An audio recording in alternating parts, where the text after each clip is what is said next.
I met someone who claimed to be the devil, and I think I believe them. Let me start off by saying that I'm not particularly religious. If you asked me if I believed in God, I'd probably just shrug, grunt out a few words about being on the fence about it, and continue with my day. Of course, that was before last night. My friends are the kinds of people who like wild nights, crazy parties, snort a bit of coke, take a bit of E in the bathroom, maybe hook up with someone and leave a text on my phone at 10 past who the fuck knows, telling me they don't need that ride I'm offering after all. Not to say I don't like a drink, I do, it's just, clubs aren't my style.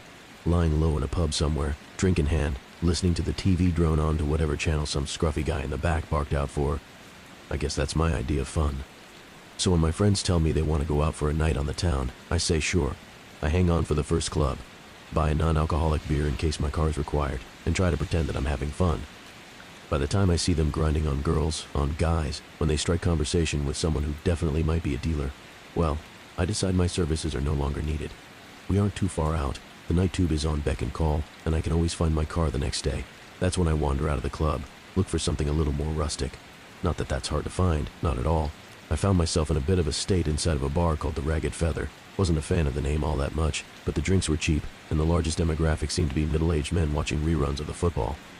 I tried to pretend I hadn't just staggered out of a club with my ears ringing. I slicked my hair back, slipped my phone into my hand, and wandered over to the bar. I took a double shot of whiskey and drank it in one hit. Just because I wasn't at the club didn't mean I couldn't have a good time. I hung at the bar a while on my own, scrolled through my phone pretending I was doing something far more impressive than I really was. I kept an ear out for the guys on the sofas. They'd get vocal every now and then. I think the football was just running highlights, but they were incredibly dedicated to their teams. I got another whiskey and bled into the background. Of course, stragglers from clubs are commonplace. It wasn't long until some scantily dressed women staggered in, laughing, chuckling, pointing for where they wanted to sit. I saw a guy walk in with his friend slung over his shoulder. Catatonic, most likely. He threw his friend onto one of the leather sofas ingrained with beer and smokes and demanded 2 pints of water and all the peanuts the bar had in stock. The bartender seemed bitterly amused. Some of the girls were taking selfies, Snapchatting their friends who were still at the club.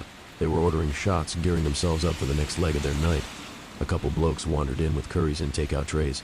I saw someone eat a Big Mac on the outside seating through the window. This was a night for the young and inebriated, and my mind was just dulled enough by the whiskey to enjoy the characters I could watch peaceably without interacting with.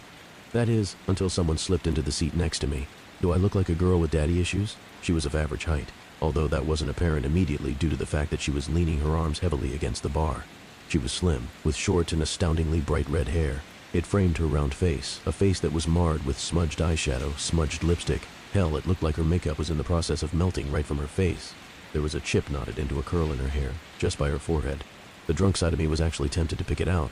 The girl was clearly drunk, and as I looked around the bar, I couldn't quite place where she had come from. She didn't belong to the crowd of selfie takers. She wasn't with the catatonic guys.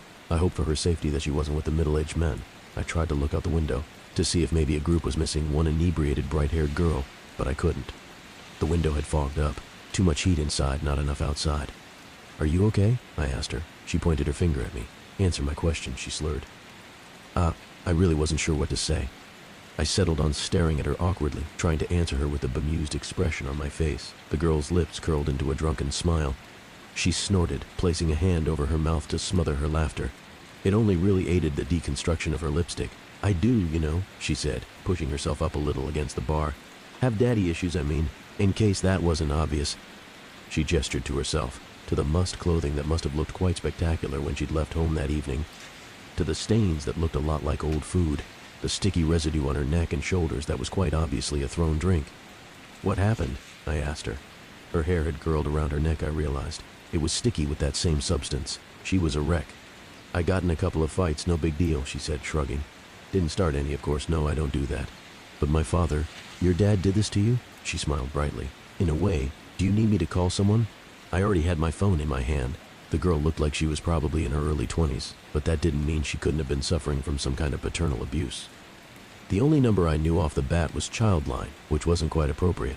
The police? Jesus, was I going to have to deal with the cops tonight? While my friends were snorting coke not 2 doors down? The girl pushed my hand down firmly. She was already shaking her head. "No," she told me. "I don't want you to call anyone." Now her expression changed. It wasn't the attempted sultry look I'd seen on many girls of her state. It was open and wide and engaging. She wanted something from me, and I felt compelled to give it to her. "I want something else." "What do you want?" I asked her. "To tell you a story," the girl said before glancing to the bar. And for you to buy me a drink. The universe is a pain sometimes, and I'm afraid I think I might have lost my wallet. I laughed. I didn't know this girl, didn't know where she'd come from at all. My nights were generally about getting comfortably wasted and making sure my friends weren't dead in a ditch by the end of it all.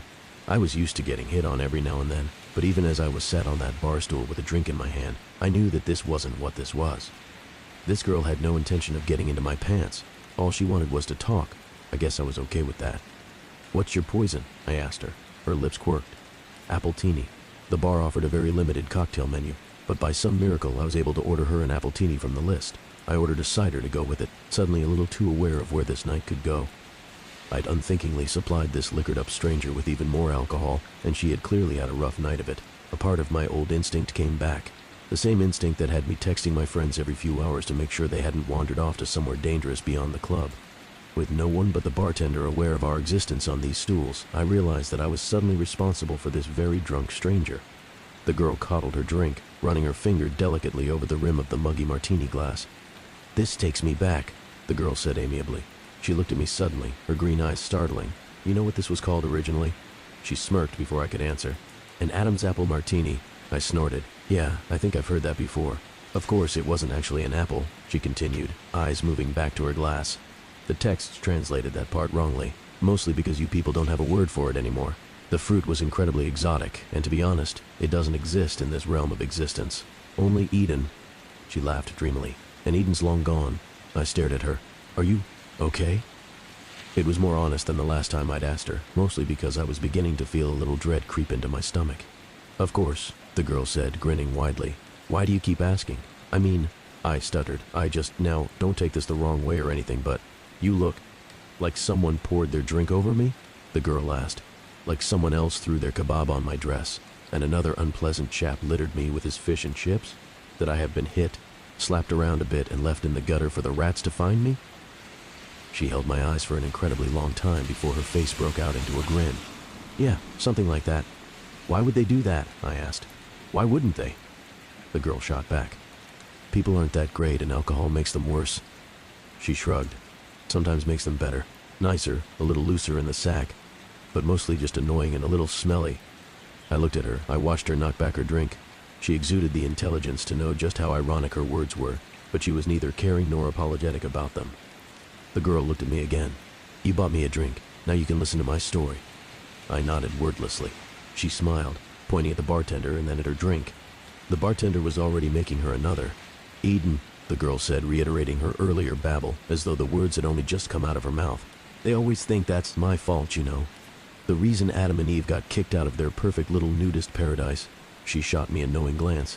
"Only in Eden can you sit on the grass butt naked and not get a pine cone stuck in your crack." I blinked. "I'm sorry," I said. "I'm not following." "Sorry," the girl said. "My story won't make any sense without a proper introduction." She reached out her hand. "Hello, my name's Lucifer," she winked. "But you can call me Lucy. There's an uncomfortable heat that stretches through your veins when you first go into fight or flight mode. Adrenaline pounds through your blood, and all you want to do is get up and go. It overrides everything else." A lot of things made sense when the girl told me her name. For starters, that she was crazy. She had to be. She looked like she'd been attacked on 4 separate occasions in one night, and up until that moment, I hadn't known how that could be possible. Behind the melty makeup and dirty clothes, she was rather attractive, and her attitude hadn't come off as catty or rude. If she'd been going around telling people she was the devil, though, that gets a reaction out of people. I suddenly felt myself looking at her wrist, down towards her ankles. Did she have some kind of cuff on from one of those mental institutions? Had she broken out of hospital after a nasty bump on the head? Was any of this even happening at all? I really would have to call the cops. "I know what you're thinking," the girl, Lucy, said. "You're thinking that I'm crazy, that you need to get out of here. Maybe you even think I'm aggressive. Are you?" I asked her. "Would I be here with you drinking appletinis if I were?" She asked, fluttering her eyelashes. "Would you look the way you do if you weren't?" I shot back. She grinned, toasting her new glass. Touché. Unthinkingly, I clinked my cider against it. Then I frowned. She chuckled, leaning closer. "Let's have a little wager," she said. "Let me tell you my story, and if you believe me when I'm done, you can't go about trying to get me locked away somewhere." I stared at her. "If I ended up believing you, then why would I do that?" She smirked, sipping her drink. "You'd be surprised what people do when they believe you're the devil." "And you do this often?" I asked. "Tell people you're Satan?" She snorted into her drink. "Not as often as I should. but it's been a rough day and a hell of a long lifetime. I'd like to have a chat if that's all right with you." I waved to the bartender for another whiskey. The girl's eyes glinted with humor. I wasn't necessarily trapped with her, but a part of me didn't want to leave without first hearing what she had to say. Besides, at the end of it all, I couldn't just leave a crazy girl to wander around London alone at night. "So," I said, taking a swig of my drink. "Eden?" Lucy laughed. "Adam and Eve?" I continued. "You're saying that's true? God created 2 humans and we all came from them?" "God made 2 prototypes," Lucy corrected with a raised finger. "My father created angels as his toy soldiers, but he had failed to make anything like himself. After us, it was his next big project, and he spent every waking hour of existence slaving over his 2 prototypes. He gave them a perfect utopia to live inside of, but he wanted to test them. He wanted to know whether they had free will. And did they?" Lucy's face soured. "No. My father could never bring himself to go that far. He tempted them with the idea of knowledge beyond their understanding, and told them exactly what they could do to claim it as their own. But to be able to create a being that could go against his law? Oh, my father is a very controlling being. He was afraid to unleash that ability onto them." Lucy was very adamant in her delusions, that was clear to me. She spoke about her father with such distaste that I began to feel bad for her.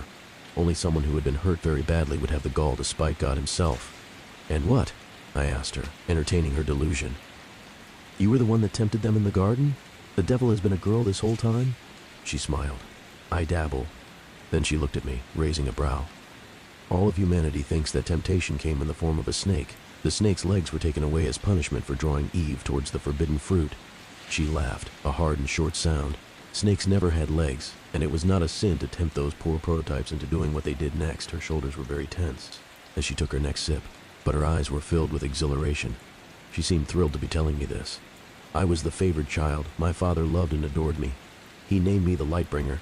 I was stood at his side during the creation of this earth, during the creation of humanity." She pursed her lips, slamming her empty glass against the table. The bartender eagerly went about making another. "My father couldn't bring himself to go that extra mile, so he asked me to walk amongst the prototypes and tempt them myself, draw out their desire for the forbidden power he had hinted at." "You're saying God wanted us to know this stuff?" I asked her skeptically. "I'm saying God was afraid of his own power and wanted very desperately to share what he knew with the creation he had made. Right and wrong, left and right, all that stuff." Lucy shrugged. "Are you familiar with the story of Prometheus?" I frowned at her. "Greek, right? They say he stole fire from the gods or something to help. The whiskey was making things a little foggy, and I struggled with the direction I'd been heading."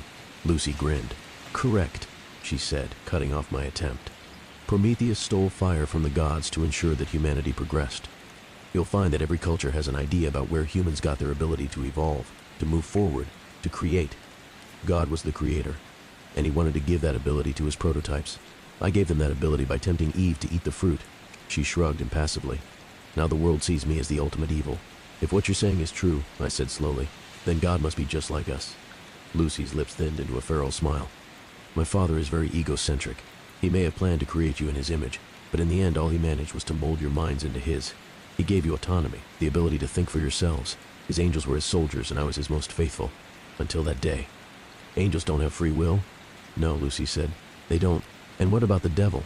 I don't know why I was suddenly so intrigued, but hearing religious ideals from someone who believed to have lived them herself was quite possibly one of the most interesting things that had ever happened to me.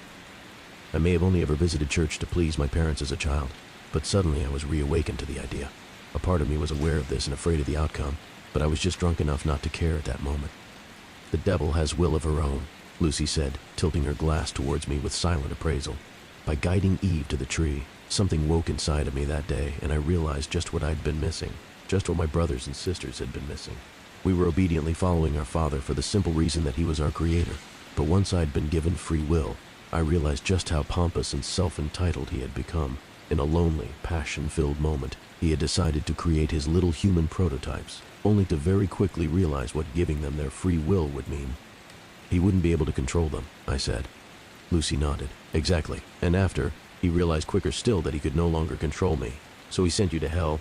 Lucy nearly choked on her drink. She smiled around her glass. "Let's not get ahead of ourselves." I sobered a little, straightening in my seat. The people in the bar were suddenly so quiet around me, and I no longer cared what they had to say or the characters that they portrayed. The only character I cared for was Lucy. I tried to explain to my siblings what had happened in Eden and what had happened to me by default, but they wouldn't listen to me. They didn't understand free will. How could they? I only knew it because I'd been given it by mistake. At that moment, I didn't even know that I had free will, only that I was suddenly aware of all of my father's flaws. My siblings couldn't see those flaws, and so they thought I had suddenly turned cruel and was abandoning our father by exposing him as a sham for the ruler. We all thought him to be... Lucy sighed heavily. Adam and Eve and all the creations that followed were booted out of my father's perfect little utopia. Now they had his knowledge. My father was terrified of what he had done. And after what had happened to me, I could recognize his terror and understand the loneliness he had felt that had guided him into using me in the first place. Lucy's eyes were heavy-lidded. Her sadness was almost palpable. I thought that he would want to spend even more time with me than before. After all, we were more alike than any of his other children. But he became distant, quiet. He played around with his little humans every once in a while, but mostly he condemned them. He blamed them for his weakness. She smiled weakly. He blamed me. Lucy's story was turning more and more into that of a child with a distant, somewhat abusive father. I had known many kids with a background like hers, and now I was beginning to fear just how much of her story was rooted in truth. I'd heard that it was easier to sink into fantasy when you had been abused, and I wondered if that was the reason for her story, for her desperation to share it with me, a complete and total stranger. I respected her wager. Whether or not I liked it, I felt compelled to let her tell me her whole story before I tried to judge or unravel it. I sat quietly, letting her come around as she played with the last of her drink. It became clear, Lucy said after a long moment's pause, that I no longer belonged where I was. I couldn't follow my father's plan because I could see that he no longer had one. My siblings refused to see reason, and so, eventually, I was met by many of them, headed by my father. He told me all that I feared. He told me that I no longer belonged where I was. I wasn't an angel anymore. I was no longer his light bringer, his Lucifer. I was a mutation of his will, and so he extracted me from grace, and I fell.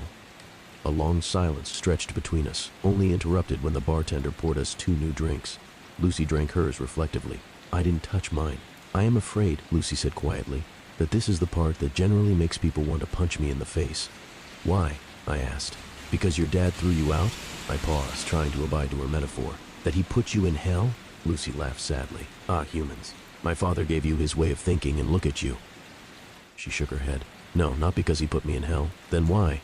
I fell to earth, Lucy said. Father gave me dominion of the one place he thought I would fit in. Humans had free will, so did I. What is the saying? A match made in heaven? She snorted dismally. Of course, that's not quite right, is it? When I fell, I was faced with a humanity that was so different from my father's little prototypes. Her tone had changed. There was an aggression behind her words that began to unsettle me all over again. I saw emperors and kings, governments and churches. I saw corporations who claimed to be rulers, presidents, and big fat dictators. And I watched. I watched as humanity fought and lost, and finally, just finally, they gave up altogether. They were no longer able to rise up to all the greed and control set upon them. There was just too much to change, and humans soon realized they just weren't as free as they thought they were. Sure, they live under the illusion that they have free lives, but most of them simply do not. She clicked her tongue. I grew to loathe you all. Then she took another hit of her drink. I can see what you mean, I said, allowing my gaze, for the first time since meeting her, to graze over the other individuals in the bar. At the girls playing with their phones, the boys trying desperately to sober up, the men enraptured with their game of football on the telly. We all led very different lives, and we were all here to get drunk, to lose ourselves in entertainment. It hadn't been the first time that I'd wondered what we were hiding from by doing this, and I knew then that I wasn't the only person to think it. You hide behind your alcohol and poor choices and pretend you have free will, Lucy said, waving her hand across the room. No one paid us any attention. It's true. My father gave you the will to make those decisions, but you squander it. The free will I felt to provide to all of you. The free will I was given by a twisted mistake, and you make a mockery of it. You follow senseless leaders without questioning them. You abide by laws made centuries ago that no longer make sense. You do these things because you have given up on the opportunity to follow the will of your own, not of others. That isn't all of us, though, is it? I asked her, trying for some reason to defend our species from the mad young woman. Because you see it on the news all the time, don't you? People do rise up, we do protest. People can make a difference. Lucy laughed bitterly, nibbling the rim of her glass. Really, she said. You can sit here and say that it can't be all bad because of the few that refuse to conform, those you call your rebels? They make up for it all? She grinned around her glass. By that logic, I am the biggest rebel of them all. Am I expected to make up for all your sorry mistakes? By your logic, I said, you should be punishing it, right? If that's what this metaphor is all about. I laughed. I couldn't help myself. I took a sip of my drink. Is this whole story just so you can tell me that you think we're all going to hell? If so, I think I can see why people want to punch you. Lucy didn't say a word. Simply, she watched me. It felt unnerving to have someone like her watching me like that, with an intelligence that went beyond anything I'd come across at gone midnight in a seedy bar. The drunkenness in her eyes was no longer present. Her face wasn't flushed like before, and even her makeup couldn't represent the mess I'd seen when she'd first appeared on the stool by my side. It was like I was looking at someone else entirely, and I was afraid. "Let's review what you've said," Lucy said slowly, articulately. She wasn't slurring. Had she been slurring before? "You think I'm going to tell you that humanity is going to hell because you refuse to use the gift I gave you?" Her nails curled into the bar. "My father may have been the one to guide me, but I paid for his mistakes. I am the one responsible for your will in the eyes of your species, but that was never true. You are responsible for what you do here, not me." She pursed her lips, tapping the bar as a bartender filled her drink again. "Tell me, do you remember my mentioning hell at any point during my story, or was that just you?" I opened my mouth to answer, but something faltered. My lips trembled and I slammed them shut. Lucy smiled, taking a sip. "Thought not." She looked away, eyes scanning the room lazily. "What I did say is something that is indeed mentioned in your scriptures. My father gave me dominion of earth, a place filled with free will that goes to waste." Her lip twisted. "Humans sin all the time. Not because of me, not because of evil or my dominion over this place. Fact is, I don't lift a finger. I don't because I don't see the point. You make terrible decisions and follow mindless leaders. You do bad things and you make a mess of your earth." Lucy's eyes lit up. "Do you know how much suffering is happening all over the planet right now? How many people are dying of illnesses that could have easily been cured, but aren't because of the selfishness of humanity? Do you know how many children are being abused, raped, forced into marriage? How many people have been forced to become soldiers in meaningless wars? How many humans have killed for ideals they don't believe in?" I stayed very quiet. There was nothing I could say. Lucy's words were unbearably honest, and every sentence sliced into me like a blade. I felt cold and sick and terrified. War, famine, pestilence, death, these things are all present, and they have nothing to do with me or to do with any deity. They are all here because of you. Not because of your free will, but your inability to use it. Lucy smiled at me, a grin so cold and unnatural that I felt like I should run all over again. But I stayed where I was, frozen to my very core, because I wanted to hear what she had to say. Because I needed to. "And here's the kicker," Lucy said. "Because this is the part that actually enrages people enough to kick me," she winked. "Hell isn't what happens after you die. Hell is right here, right now. Somewhere through the many scriptures a few words got crossed over and people started thinking that hell was a punishment after you die. Fact is, hell is earth. My earth. God gave this place to me to do with it what I will, and I refuse to do anything."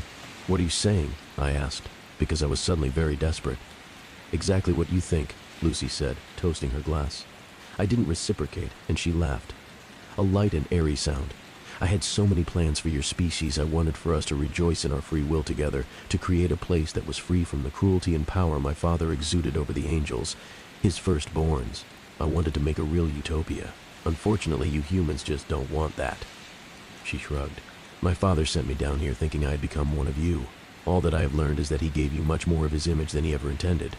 "Stop," I said. "This isn't funny anymore." "Of course it isn't funny," Lucy said, grinning even wider to prove her sick irony. "Humans punish themselves by sitting by and doing nothing. They have made their own hell, and you know what's worse, what's ultimately worse. Some of you are so blind to it that you think your life is heavenly." She didn't wait for me to ask what she meant. She simply barreled forward. "The rich and powerful, those in positions that steal from everyone else, they get a taste of the good life, that's very true. Then they die and they don't go to hell. They come back here to earth, which is hell." She tipped her head. "Are you following?" Reincarnation," Lucy said quickly. She practically purred the words. "A neat little trick to make sure your souls stay here forever. You get a taste of the good life every once in a while, a handful of you at a time, and that's enough for you to believe that this is some kind of real middle ground, that you aren't living hell every day. Then you die. You die for a moment, and then you're in the body of someone facing the realities of hell. But of course, you never remember the time you spent in a better life. A part of you just has that inkling to hope. That's all. Hope makes you think that it can all get better." She slammed her drink so hard against the counter that it shattered. I didn't do anything, not even when flecks of glass littered my hands. I could only stare at her, a tightness in my chest constricting my very soul. No one else in this bar mattered in this moment, but of course that was what she had been saying this whole time, hadn't she? None of them noticed the scene. They were caught up in their own realities, their own hells. The bartender didn't clean the mess. The glass lay there, remnants of Lucy's words lying in a stolid mass on the streaked wooden surface. "It never gets better," Lucy spat.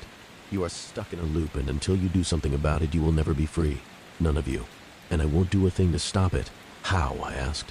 I don't know when I started, seeing the girl in front of me as more than a girl, but with a weakness threatening to pull me apart.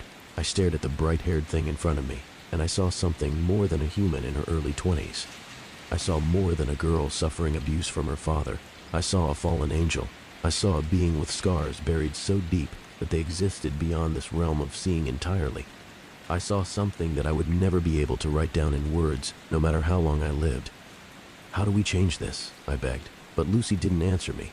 I didn't blame her for that. Blame gets thrown around so often, and I knew then that she was sick of that, sick of being blamed for our mistakes, so I changed tactics. Why me?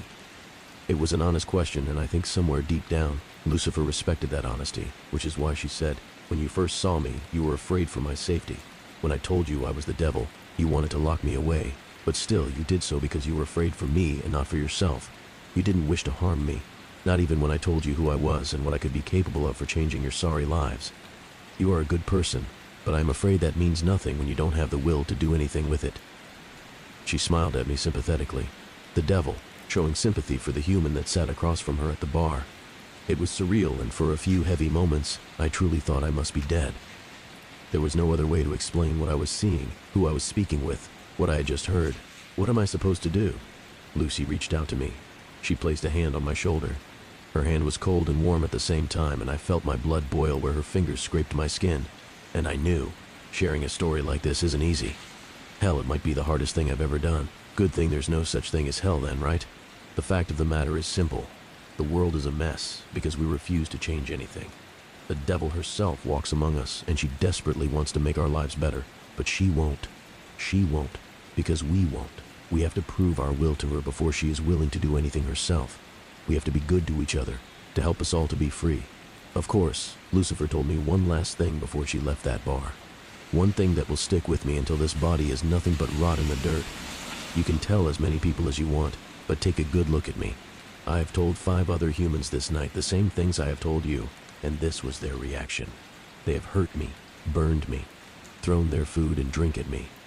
Humans are afraid of their free will, and they find it so much easier to hurt than to own up for their own inadequacies. You will only be free when you stop seeing yourself in the same way my father sees himself. So that's what I'll leave you with. Lucifer won her wager that night, and I let her walk out the door, and I beg you to do the same. If the devil approaches you one night, listen to what she has to say, and listen to what I have been able to tell you of our meeting. The devil is real, and she doesn't want to torture us. No, we do that just fine on our own. I knew a woman who never took off her wedding dress. Pauline was a sweet woman who lived across the street. We weren't close as kids or teenagers because she was around 5 years older than me, but our parents were friends. I think she babysat me when I was younger, too. When my mother learned that Pauline was engaged, she sent me to help on the bridal shower. Poor mom. She thought I was like that because I was too often around boys and needed to learn to be more feminine, but she's got that backwards. That's when I first learned that Pauline and her soon-to-be husband had made a blood oath. The first to die comes and takes the other as soon as they can, she explained to me, swirling the ruby ring gently around her fingers. Isn't that too dramatic? What if you end up divorcing and marrying other people? We won't. We are soulmates, she assured me. Her naivete made her incredibly beautiful, but it felt really wrong being 20 to 1 and thinking that I was so much more mature than at 26 years old. I didn't pursue the matter, but she kept talking about him in a dreamy tone. Aiden would like this, and I wish Aiden was here, and so on. Her dreamy tone almost made me believe that soulmates existed, and that you could make the person you love the most follow you in death by just willing it. I met Pauline's friends, and we all ended up having some quality girl time. Pauline explained to us all how she believed that you can wake up in the afterlife and start controlling things with your mind. Of course your memories will be hazy, she clarified, but that's why we made the blood oath, so we can remember, and how will one get the other back? I asked, entertaining her. I like to believe that we'll both grow wings. It was all terribly silly when I think back, but Pauline had something about her that made everyone pay attention and marvel at her words. Despite the age gap, we ended up becoming good friends. I think we were finally at an age where it didn't matter anymore.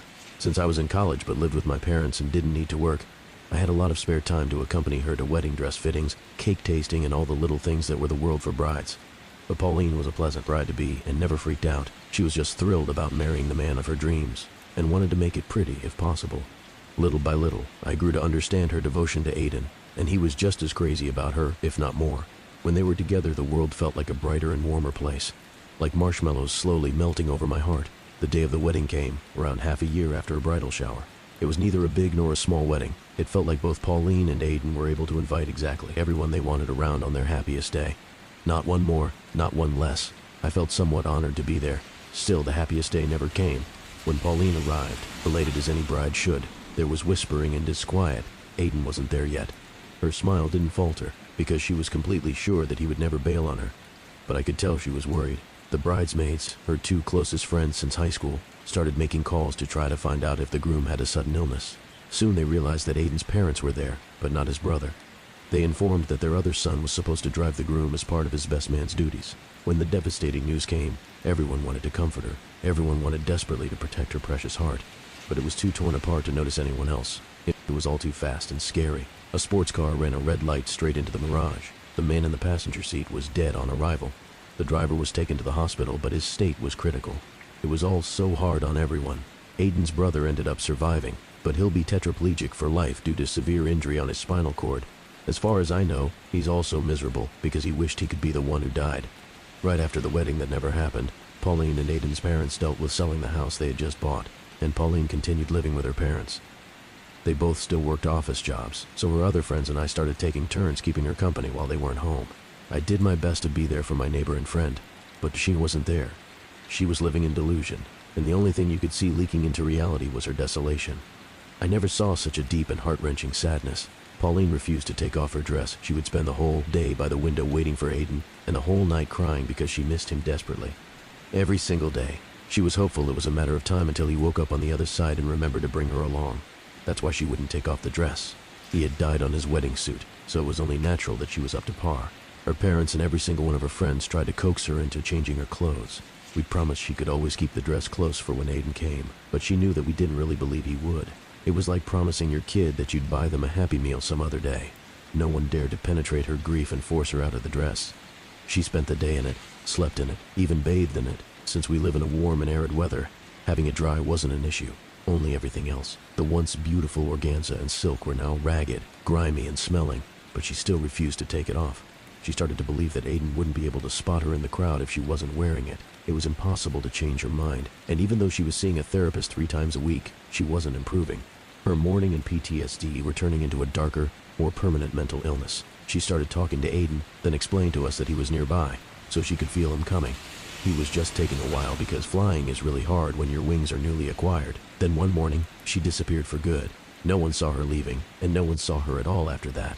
The only thing that we were able to find in the small grove behind the house was her filthy wedding dress. It had 2 large holes poked on her back, like it had grown wings. After finding the dress, everyone who loved Pauline was relieved. Her mother readily admitted that she actually believed that Aiden somehow had come back to take her. Others weren't so fond of the supernatural explanation, but thinking that there was a chance that it happened brought us a sense of closure. It's not that we were happy about her death, but we conformed to the possibility of her finally finding her peace. She was an angel after all. Why wouldn't she grow wings and escape her flesh prison? The family held a beautiful memorial service in her honor, and slowly we all started moving on with our lives. Now you might ask what I believe in. I would laugh bitterly because I don't have this choice to begin with. Being the person who spent the most time watching Pauline those days, it was only natural that I was the one to found her dead in the bathtub. Hiding and subsequently getting rid of her body was the hardest thing I have ever done. Tampering with the dress, though, was eerily healing. Still, I think that she would be pleased to know that I faked her rapture. A romantic and mystifying death fitted her way more than suicide. Room 733. The suicide room. That's what they called room 733, as if I didn't have enough to worry about on my first day as a freshman. We had assigned to dorm room 734, which it turns out wasn't one of the nice add-on rooms in the South Hall. No, we found ourselves in the older wing of the building on the 7th floor. I wasn't too bummed out, though. At least they'd honored my request to room with my best friend. Lydia and I spent most of the morning moving ourselves in. By the time our resident advisor came by, I was taping up posters and Lydia was reading. "Hi girls, I'm Beth," chirped the bubbly blonde girl as she bounded into our room. "I'll be your RA this year." "Hi," I nodded at her. "Wow, you girls really work fast," she said, taking in our made beds and hung up clothes. Beth picked up a drawing of Cthulhu that Lydia had done over the summer. She turned it sideways, studying it. "Is this the Kraken from Pirates of the Caribbean?" Lydia glared at her over the top of her book. "So anyway," the RA continued, "I know our hall isn't as new as the South Hall, but trust me, there's a lot of history here. This building is almost 60 years old." "Yes, I can see that," I said, looking around. "The rooms are pretty small. Well, people were smaller in the 50s. Beth shrugged. "Really?" Lydia said flatly. Yep, really. Beth pursed her lips and just continued to stand there, while the room filled with awkward silence.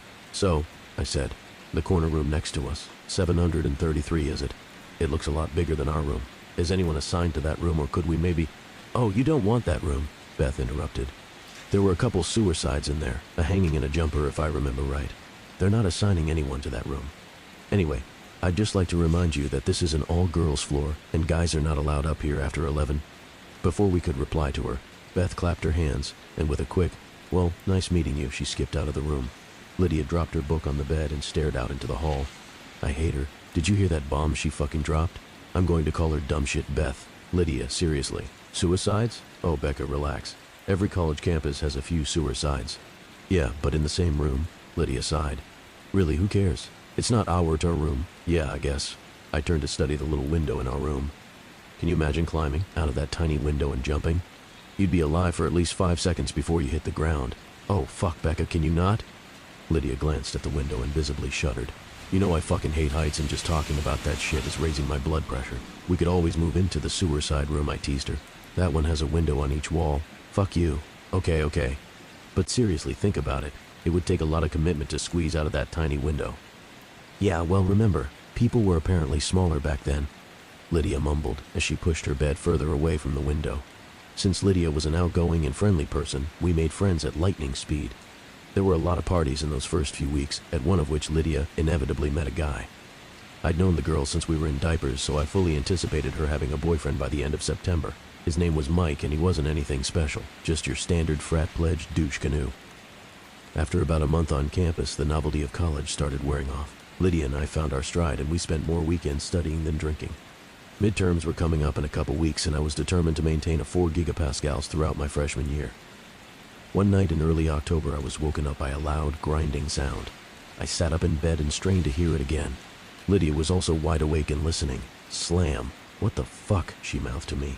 It wasn't unusual for there to be noise in the hallway since other people came in at all hours of the night. But this sound had definitely come from next door, the corner room. Grind. Is that? Yeah, Lydia whispered. That's the window next door. At Lydia's insistence, we kept our window closed at all times. However, there was no mistaking the sound of the window, in room 733 being opened and closed again at regular intervals. Slam. Who's in there? Lydia shrugged. Is someone fucking with us? Is this like initiation? Lydia raised her eyebrow at me. Initiation to what? I don't know. College? Maybe they're hazing the freshmen? He grined. It opened. Who was hazing freshmen? I shrugged. Slam. It shut. Becca, I love you, but that was fucking stupid. I threw a pillow at her. Well, whoever it is, go tell them to knock it the fuck off. Me? I'm not risking being thrown out a window. Grind. Well, I'm not doing it. I'm an art major. You're a political science major. You go lay down the law. Fuck that. Then call dumb shit Beth. Isn't this the kind of nonsense she should deal with? Slam. I'm not calling her.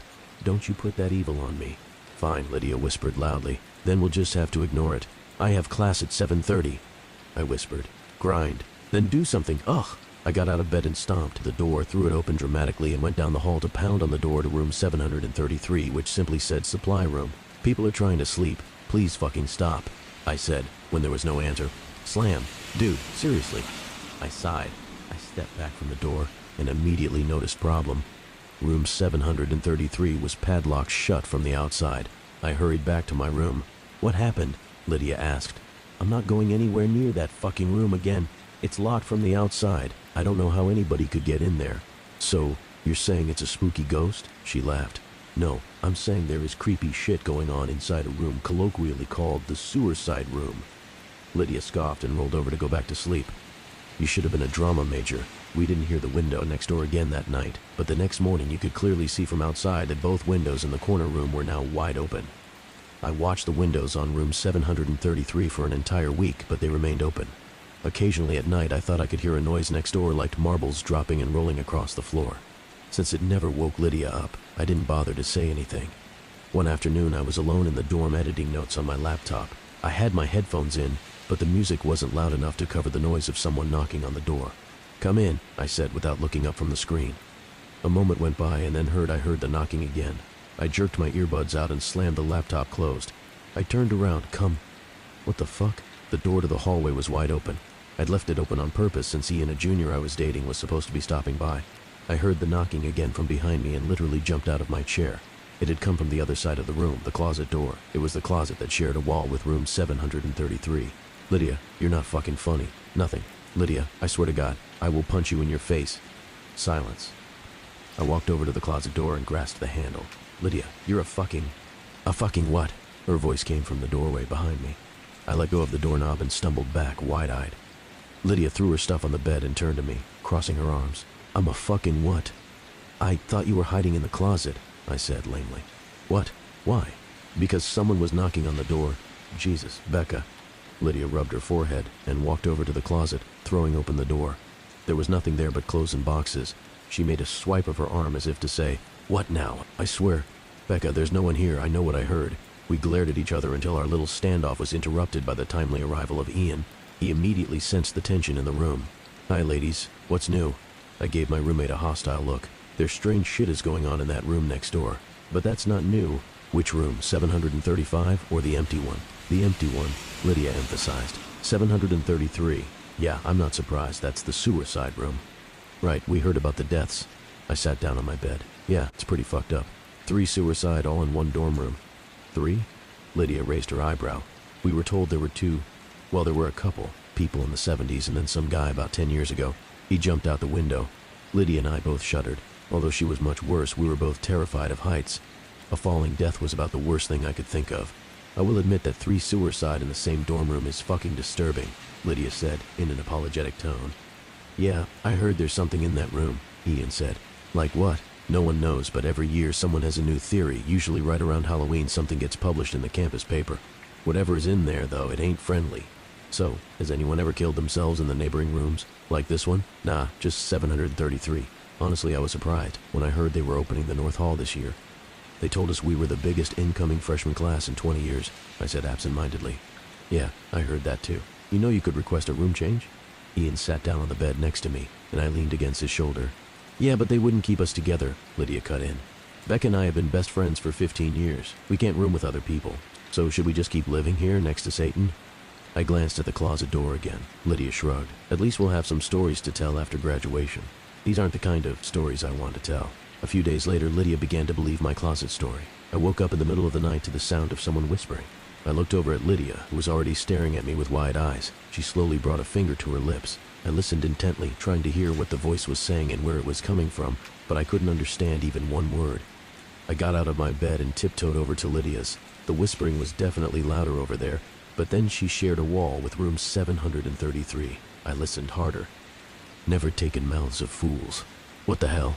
Lydia leaned over and put her ear up to the wall. The whispers suddenly stopped and I leaned closer. Suddenly there was a loud bang from the other side. Lydia immediately recoiled and clutched her ear in pain. Someone was in there. Suddenly more angry than scared, I again threw open our door and stomped over to the supposedly empty supply room. I banged on the door loudly, not caring who else I woke up at this point. Are you fucking kidding me? I yelled at the door. This shit isn't funny anymore. Come out of that fucking room, you asshole. Silence. And then the doorknob started to turn. I don't know what I'd expected to happen, but it wasn't that. I backed up so far from the door that I ran into the opposite wall. When the handle had turned, all the way down, something started to push from the other side. The door groaned loudly, but the locks held. I held my breath until the pressure on the door subsided, and the handle slowly returned to its normal position. I noticed Lydia peeking her head out of our room. She held up her hands as if to say, "What happened? Someone thinks they're funny." I answered her out loud. She shook her head and disappeared back into our room. I knelt down on the floor and brought my head down to the carpet, peering under the door crack. It was the first time I had seen into the corner room.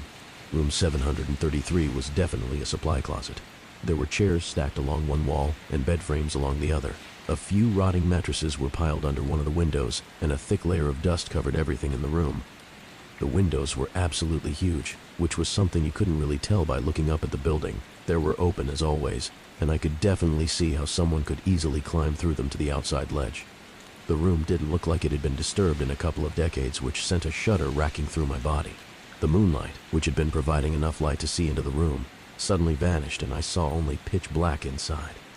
I blinked rapidly, trying to adjust my night vision. I squeezed my eyes shut, and when I opened them, a large yellow eye was looking back at me, only a few inches away from my face on the other side of the door. I screamed and woke up half the dorm. There was no denying that things were escalating.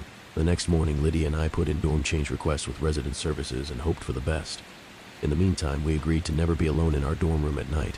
Either we both spent the night at home or neither of us did. We started spending most nights with our respective boyfriends. I told Ian everything that had happened, and he suggested I maybe talk to the campus paranormal society. I hesitantly made an appointment, and Lydia and I met with a small, cleanly dressed kid named Craig and 4 of his colleagues the following Tuesday. We told them everything we could remember, every incident, no matter how small. Craig and the 4 other members of the paranormal society sat quietly and took notes for half an hour. It wasn't until we finished that anyone spoke. "Is that all?" Craig asked. "Yes," I said slowly. "Would you mind waiting out in the hall for a few minutes so that I may confer with my colleagues?" "Sure." Lydia smiled indulgently and stood up. "Whatever you need." The door had barely shut behind us when Lydia snorted and rolled her eyes. "Let's go." "Go where?" I asked. "Are you serious?" "Lydia, come on. We need help. I am freaking out. We haven't stayed one night in our dorm since Thursday, so this isn't something we can just brush off." "Okay." She threw her hands up. "Let's hear what they have to say, and then we can go over to resident services and check on our move requests." We loitered out in the hallway for another 15 minutes before Craig came out and asked us to come back and take a seat.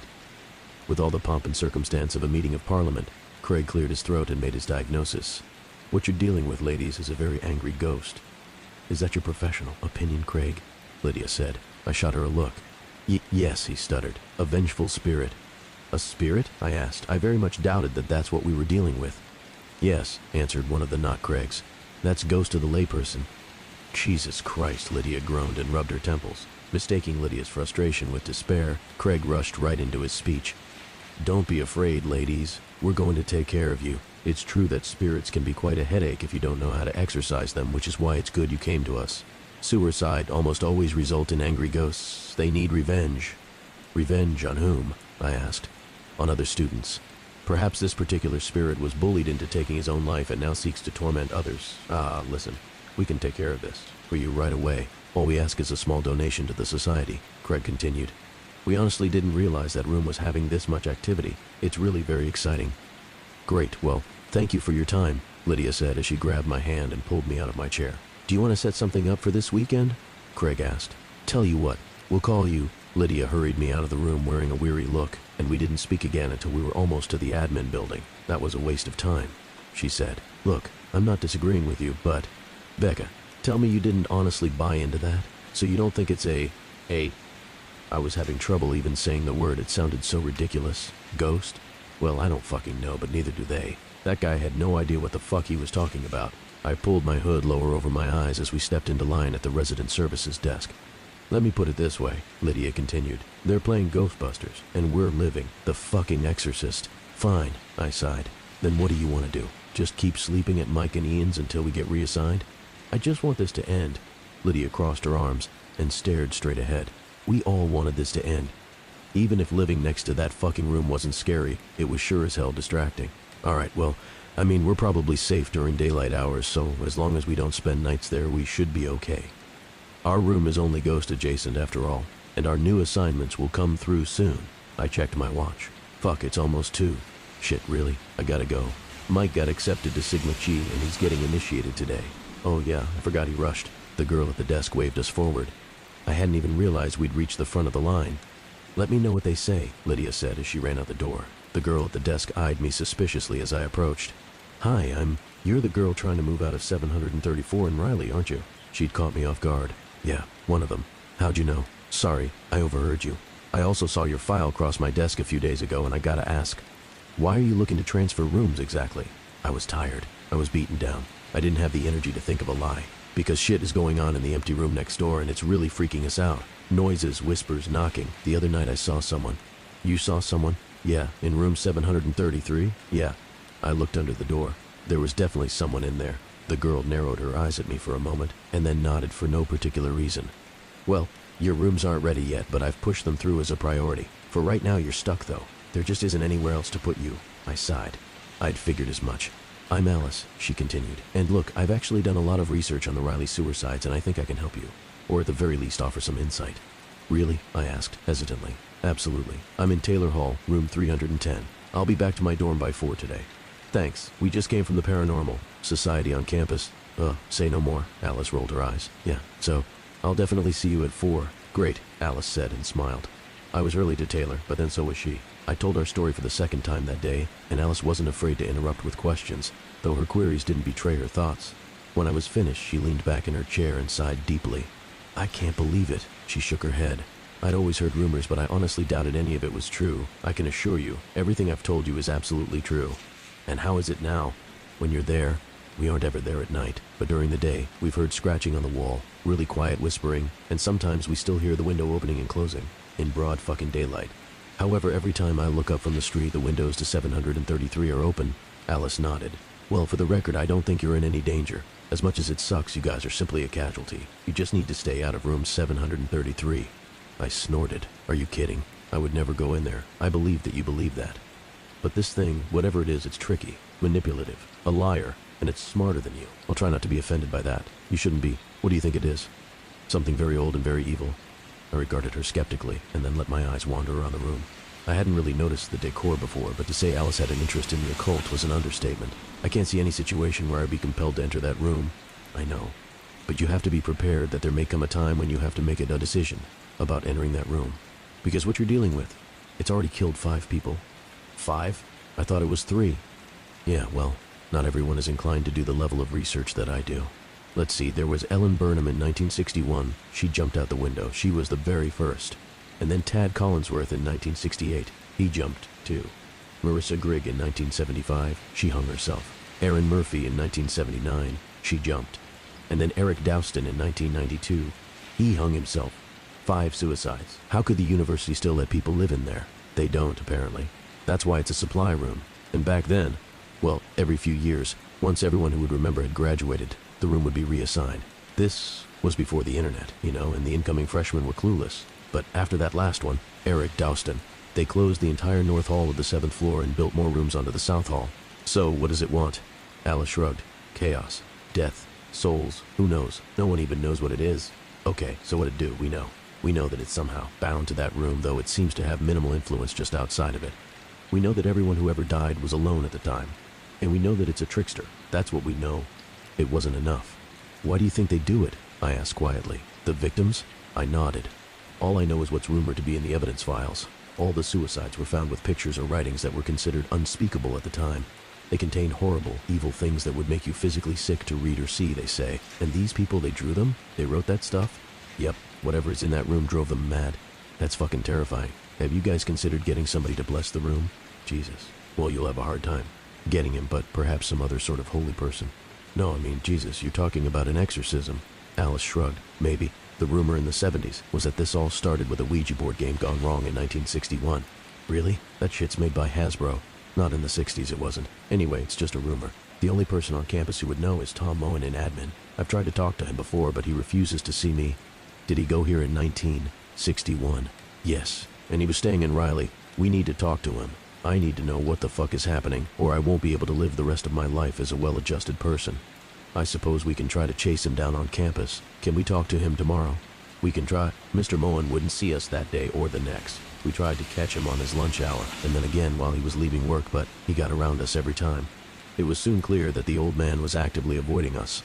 Lydia and I had seen little of each other since we'd continued to sleep in other dorms. I went back to our room twice a day, once in the morning and once in the afternoon. Usually the other room was silent, but that didn't make me feel better. I could always sense something on the other side of the wall, somehow watching me. It felt like the calm before the storm.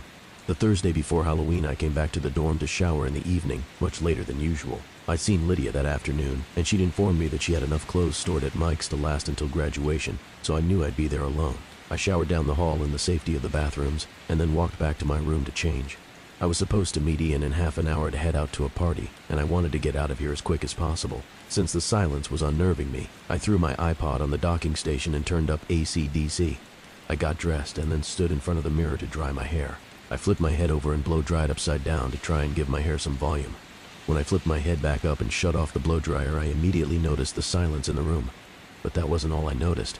I wasn't in my dorm anymore. Behind me was reflected the dusty bed frames and large open windows of room 733. I spun around in a panic to find that I was actually standing in my own room. I looked back at the mirror to see that 733 still reflected there. A slight movement behind me was all it took to make me run. I grabbed my purse and phone and I fled from my room, slamming the door behind me. On the elevator ride down, I called Alice. "I can't do it anymore," I said when she picked up. I can't go back in that room. Again. I can't ever go back. What happened? I told her. Jesus, what do you want to do? She asked. I need to talk to someone who knows what the fuck is going on. Is Tom Moen the only person we know was here in 1961? The only one I know of. Maybe we can get him on his way in tomorrow morning? We'll just corner him and refuse to move until he tells us something. He comes in at 6:30 according to the schedule I have. Do you want to meet me outside the Starbucks in the atrium? Fuck yeah, I do. I have a class at 7:30, but I'll blow it off. Okay? See you then. I wasn't usually much for parties, but I was glad I was going to one that night. As soon as we got there, I asked Ian to get me a drink. Since I wasn't usually much of a drinker, he gave me a raised eyebrow. I gave him a brief synopsis of what had happened earlier, hoping he wouldn't think I was crazy. Ian made me a scotch and coke. It was the first of many. Around midnight, I went to have a cigarette and checked my phone. I had a voicemail from Lydia left at 11:04 p.m. Hey, Becca, listen, I just had a huge fucking fight with Mike. I guess his frat decided that for Halloween this year, all the new brothers have to spend the night in the sewer side room, in our dorm. I can't fucking take it. He knows what's been going on with us, and he still agreed to do this. He's now trying to convince me that Sigma Key is behind all of the stuff going on in room 733, because they've been trying to drum up buzz for their Halloween deal. I hit end and threw my phone in my bag. No wonder Lydia was pissed. This was not good. Not good at all. I found Ian inside and asked him to take me home. I was suddenly very stressed, very tired, and very drunk. When the alarm went off at 6 a.m., it took everything I had to pull myself out of bed. I got dressed in the clothes I'd worn the night before and shuffled my way across campus to the atrium. Alice was already there with a black coffee in hand. I figured you'd need this, she laughed. How'd you know? Your texts, I texted you last night? Yeah, at about 1. You told me about Sigma Chi. Oh god, yeah. I pushed my sunglasses higher up my nose and pulled my hood lower over my eyes. Those guys are idiots. Remember how I told you that it's crafty? Well, what if the point of messing with you was to make 733 provocative, to seduce people into going inside? No one has been in that room for years. Can you imagine how hungry that thing is? Do you think they're really at risk? I asked as I sat down on the steps to the admin building. Yeah. In fact, the only thing they have going for them is that all those suicide victims were alone at the time of their deaths. So, it'll be less powerful with all of them there? Theoretically. We would know a lot more if we knew what it was, and we can't know what it is without knowing how it got here. And that is why we need Moen. What time is he supposed get here? Actually, 20 minutes ago, Alice said grimly. It was another half an hour before we resigned ourselves to the fact that Mr. Moen had snuck around us as usual. We went to the front office, hoping to beg again for an appointment with him anyway. The woman at the admin desk regarded us coldly. Tom isn't coming in today, or any other day for that matter. He quit yesterday. Looks like you won't be harassing him anymore. We weren't harassing him, I said. We just desperately needed to talk to him. We still do, added Alice. Well, you won't get any of his personal information from me, she said snidely and walked away. What the fuck do we do now? I asked Alice. Without Tom Moen, there's nothing left to do. Alice, fuck, I can't go back into that room. Well, then I guess it's good your transfers came through. They did? Yep. I got the notice when I checked my work email this morning. You're going to Morton, and Lydia's going to Tinsley. Oh, thank God. I thought you'd be happy about that. I also convinced my boss not to assign anyone else to room 734. Thank fuck. The only thing is you won't be able to move until Monday. I can last through the weekend, especially now that the end is in sight. I have to tell Lydia. I opened my phone to pull up Lydia's number, but my attention was caught by the red 1 badge over the voicemail logo. I hit play. It was the rest of the message from last night. Even look at his dumb fucking face anymore, so I'm going to head home. Don't worry about me, I'll be okay. I'm drunk enough to sleep through any bullshit from next door. I'm just so fucking pissed off right now. I would honestly rather deal with dumb shit Beth than Michael. My parents must be siblings because I'm that fucking retarded Benson. Let's hang out tomorrow. Love ya. The message ended. God damn it. Alice gave me a questioning look. Lydia spent the night in our dorm. Alice cringed. She's safe though, right? As long as she doesn't go into 733, she won't. I thought of the always open large windows of the corner room. If nothing else, the mere thought of those would keep Lydia the hell out of that room. Good. Well, since we have nothing else to do you want to go look for theology books in the library? It's pretty much the only thing open right now. Sure, I shrugged. I didn't have another class until 10. The little old lady who sat behind the library's checkout desk must have been 1,000 years old. Miss Stapley's eyes were small and watery, and her skin looked like it was melting off of her skull. Still, she was nice and knowledgeable, and she sent us in the right direction for books on demonology, though she gave us a curious look as she did. There wasn't much. We read everything we could, but it either wasn't relevant or wasn't in English. We returned to her desk 30 minutes later. Ah, do you have anything on the occult? The occult? Ah. Her voice trailed off. Yes, I do. Over there to the left of the reference section. Okay, thanks. Sorry, I'm too hungover to use the Dewey Decimal System, I said. I don't think she likes the look of us, Alice whispered as we walked away. Our look or our subject matter? Probably neither. Within the hour, we were back up at her desk, having struck out again. We could tell she was getting annoyed as her eyes narrowed suspiciously at us as we approached. Sorry, do you know where we could find something on seances or Ouija boards or... Now listen, girls. Miss Stapley stood up from her desk and looked over her glasses at us. I really hope this is for class. It is, I said. It's not, Alice answered simultaneously. It's personal research. Research? What kind of research? Look, we're not going to mess with a Ouija board or anything, I said. Good. Miss Stapley smoothed her pleated pants and sat back down. Because I can't have that sort of thing going on here again. Again? Alice latched on. The older woman suddenly looked very uncomfortable and started fidgeting with a stack of books on her desk. We may have something on seances in... Miss Stapley, we're researching what happened in Riley in 1961, Alice interrupted. And also what's been happening there ever since... Well, it's no secret, is it? A student committed suicide in that room. Dreadful, but not unheard of on a university campus. 5 students, I corrected her. But you know that, right? Alice was suddenly talking very fast. Because you sound like you're well versed in this story. Please tell us how this started, and we might be able to end it. End it? Miss Stapley's voice became quieter but more concentrated. Don't be so arrogant, young lady. You can't end it. People have always died in that room, and they always will. There is no end to it, so you'd best stay far away from it. But maybe if we knew how this all started. It started just as you think it did. But everyone that was involved is either very old or very dead by now. Just stay away from that room. Concentrate on your studies. I leaned over her desk. Well, I'd love to, but they assigned my friend and me to the room next door. Maybe you can forget about all the suicides, but we can't. It won't fucking let us. Young lady, I never forget. Emma's Stapley voice was even quieter now. My friend Ellen was the very first to be killed in that room. She was my very best friend, and not a night goes by that I don't imagine her wiggling out of that tiny window, standing upon the cold ledge in her bare feet and jumping off the 7th floor of that building. Alice sighed. I'm really sorry. I didn't know. Yes, well, these are old wounds, my dear. Now, girls, I suggest you request a room reassignment immediately. No one should be living on the 7th floor of that building, and that's all I'm going to tell you about it. Alice sighed, but resigned herself to a nod. We wouldn't learn anything more here. Still, it was quite a breakthrough. At least we had some information now. Alice walked away, and I made to follow her, but my feet wouldn't move. Something was bothering me. A small yet poignant word had been buried in Miss Stapley's story. A word that suddenly seemed very important. Miss Stapley, I asked the tired old woman at the desk. Why did you refer to the windows in 733 tiny? Because I've seen those windows, and they're huge, like 5 feet tall.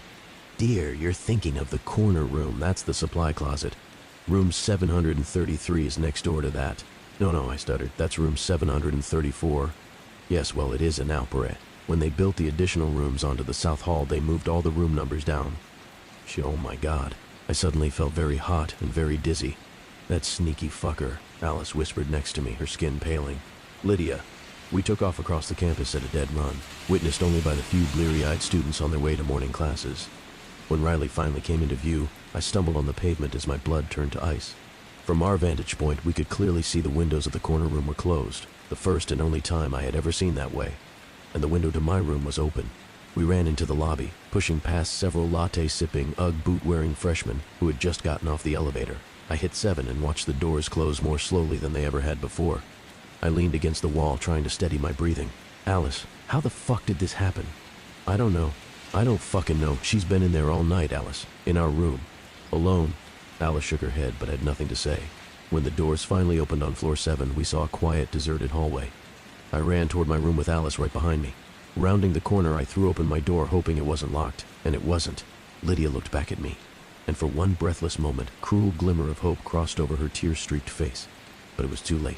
The next second, she leaned forward so slightly, and she was gone. She screamed the entire way down. Alice ran to the ledge where Lydia had just been while I stood motionless. She stuck her head out the window and looked down just as a different kind of screaming started from the bottom floor.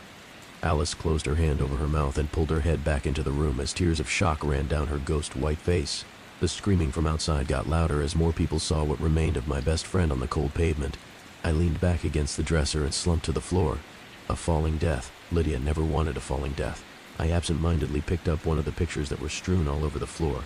It was a picture of Lydia's mother. She was dead. I picked up another picture. It was Lydia's baby sister. She was dead too. There were dozens of pictures just like it all over the floor. Lydia has been busy last night. As for the things depicted in them, I cannot tell you. Lydia was a talented artist, and I only saw a few before I got sick on the floor next to me. Alice was standing in the doorway yelling something down the hall. I don't know what she was saying because all I could hear was a high-pitched whine in the room. Suddenly, a piece of paper slid out from under the crack in the closet door and glided across the floor toward me. I picked it up and studied it for a moment. This was drawn by Lydia, too, but it wasn't like the others. It was a picture of the closet from my exact vantage point. In the drawing, the door was cracked, and there was something looking back from the darkness. I put the paper down and studied the closet. The door was cracked open just like the picture. I squinted my eyes and tried to see inside. Just as I started to distinguish the defined lines of a long face looking back at me, Alice pulled me to my feet. "We need to get out of here," I thought I heard her say. I never went back into that room. My parents moved my things, and I spent the rest of the semester in an apartment off campus. I transferred to an out-of-state school for my spring semester and finished my degree there. Every night I dream of Lydia pulling herself through the tiny window, shimmying out onto the cold ledge, standing up and knowing there's nothing between her body and the terrifying abyss in front of her. I watch her look down 7 stories to the black pavement below and realize, though not accept, her terrible fate. I see the blind horror cross her familiar features. I hear her wildly pounding heart, desperately trying to race through every beat of the life she should have lived, and knowing it has only mere seconds. I watch her look back at me, and I watch her fall. It's been 9 years since that night, and every fall semester for 9 years I've called resident services to see which dorms are open for new student assignments. Riley is always open. The 7th floor is closed. This year life and work got in the way and I called much later than usual. I was put on hold immediately. "Resident services?" A man finally answered. "Were you the one asking about open rooms in Riley?" "Yes, that's me. We're entirely filled up and there's a waiting list for Riley. But, as it happens, you actually have great timing. I make no promises, but we may be able to get you in. We just got approval this morning." "Approval for what?"